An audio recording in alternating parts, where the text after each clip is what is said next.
Aujourd'hui, j'ai une minute pour vous raconter l'histoire d'un des premiers soulèvements ouvriers de femmes en Occitanie. Nous nous situons dans les Pyrénées-Orientales, à quelques mètres seulement de la frontière espagnole. Le village de Cerbère célèbre au XIXe siècle l'arrivée des chemins de fer. Au même moment, en Espagne, on fait transiter des chargements d'oranges venus de Murcie et de Valence. Problème, les rails français et espagnols ne sont pas alignés selon le même écartement. On décide alors de construire une gare à Cerbère afin de transborder les précieux chargements d'oranges des wagons espagnols aux wagons français.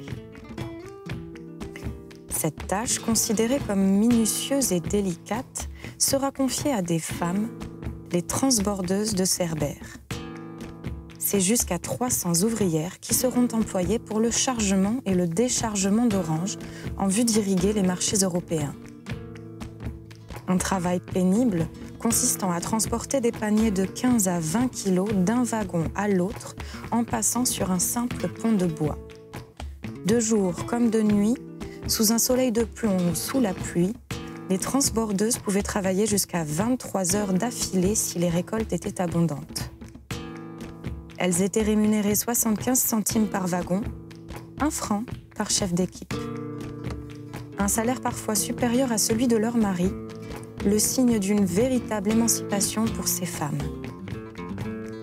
Dépendant d'une certaine saisonnalité, la quantité d'arrivage restait irrégulière et de plus, elles travaillaient sous l'encadrement de nombreux transitaires aux douanes françaises et espagnoles, ce qui avait pour effet de creuser malgré tout les inégalités salariales. Le 26 février 1906, 175 transbordeuses entament une grève, une des premières grèves féminines en France après le soulèvement des corsetières de Limoges. Seule une quinzaine d'ouvrières non grévistes parviendront à décharger 29 wagons sur les 104 arrivés en gare. Les transbordeuses annonceront la formation d'un syndicat qu'elles appelleront « syndicat rouge » et iront jusqu'à se coucher sur les voies du train de Perpignan au risque de mourir, paralysant momentanément le transit de ces denrées périssables. Il faudra attendre l'arrivée des soldats de la caserne de Perpignan pour les déloger. Cette grève s'étendra sur toute l'année 1906 pour qu'au mois de décembre, un consensus soit finalement trouvé.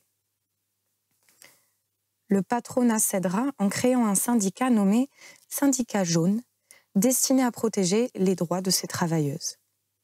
On leur octroiera 25 centimes d'augmentation et quelques avantages. Et le 5 décembre, les transbordeuses de Cerbère reprirent le travail sans que toutes leurs exigences n'aient été respectées, mais fières d'avoir obtenu de meilleures conditions de travail. Si d'aventure vous vous rendez à Cerbère, vous trouverez face au port un wagon espagnol près duquel se dresse fièrement une statue inaugurée le 7 juillet 2016 et conçue et mise en œuvre par l'artiste Olivier Mossé. Ces anonymes, à présent nommés, ont enfin été honorés. Les transbordeuses de Cerbère, les rouges, ces sacrées bonnes femmes, ont à présent leur place dans nos mémoires.